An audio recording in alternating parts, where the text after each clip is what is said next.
काल रात्री भीषण अपघात झालेला आहे। बेस्ट बसनं 49 जणांना चिरडलेला आहे। भरधाव बेस्ट बस कुर्ला मार्केट आणि सोसायटीमध्ये घुसल्यानं हा भीषण अपघात रात्री झालेला आहे। कुर्ल्यात बेस्ट बसनं चिरडल्यानं 7 जणांचा मृत्यू झालाय तर 42 जण जखमी झालेले आहेत। मुंबईतील कुर्ल्याच्या LBS रोडवरील घटनेचा थरार हा CCTV मध्ये देखील कैद झालेला आहे। बेस्ट बसचा चालक संजय मोरेला पोलिसांनी अटक केलेली आहे। त्याच्यावरती सदोष मनुष्यवधाचा गुन्हा देखील दाखल करण्यात आलेला आहे। आरोपी संजय मोरेला दुपारी 3 वाजता पोलीस कोर्टामध्ये हजर करणार आहेत।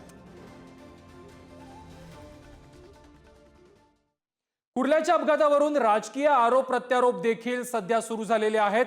ठाकरेंच्या हट्टामुळे बेस्टमध्ये खासगीकरण आणण्यात आलं अशा प्रकारचा आरोप प्रभाकर शिंदे यांनी केलेला आहे। शिंदेच्या शिवसेनेच्या आरोपांना ठाकरेंच्या शिवसेनेनं देखील जोरदार प्रत्युत्तर दिलेलं आहे। फडणवीसांच्या काळामध्ये प्रभाकर शिंदे का बोलले नाही तसा सवाल त्यानंतर आमदार सुनील प्रभू यांनी उपस्थित केला। हा अपघात हा अत्यंत भीषण आणि अत्यंत दुर्दैवी आहे। भारतीय जनता पक्षाच्या शिष्टमंडळाने आज महाव्यवस्थापकांची भेट घेतली आणि पहिलं तर मी असं नमूद केलं की हा जो प्रस्ताव आला अनेक लोकांच्या विरोधानंतर हा प्रस्ताव त्यावेळेला पास केला गेला तत्कालीन शिवसेनेच्या दबावामुळे आणि खास करून युवराज आदित्य ठाकरे यांच्या दबावामुळे आणि म्हणून आम्ही मागणी केली की या प्रस्तावाचा पुनर्विचार व्हावा। या प्रस्तावाचा पुनर्विचार करून हा प्रस्ताव रद्द व्हावा। मिनी बसेस आणि बसेस याचीच गरज तर मुंबईकरांना होती आणि त्यावेळेला BSTची परिस्थिती बघता आर्थिकदृष्ट्या तोटा बघता अशा पद्धतीने बसेस चालवणं हे क्रमप्राप्त होतं आणि त्यामुळे तिकडचे तेव्हा असणारं प्रशासन म्हणजे त्या काळात मला असं आठवतंय की माननीय मुख्यमंत्री देवेंद्र फडणवीस साहेब असताना आणि परदेश साहेब असताना या सगळ्या गोष्टीला सुरुवात झाली होती। त्यानंतरच्या काळात उद्धवसाहेब ठाकरे यांचं गव्हर्नमेंट आलं। त्यानंतरच्या काळात पुन्हा एकनाथ शिंदे मुख्यमंत्री झाले आणि जर हे गैर होतं मग प्रभाकर शिंदे तेव्हा का नाही बोलले?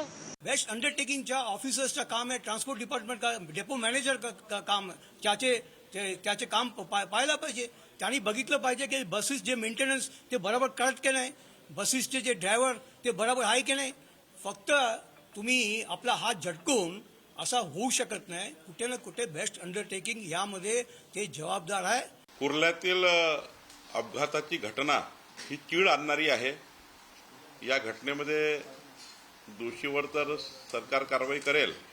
घटनेमध्ये जे वाहन आहे जी बस आहे जर सदोष असेल त्या बस निर्मात्या कंपनीने जर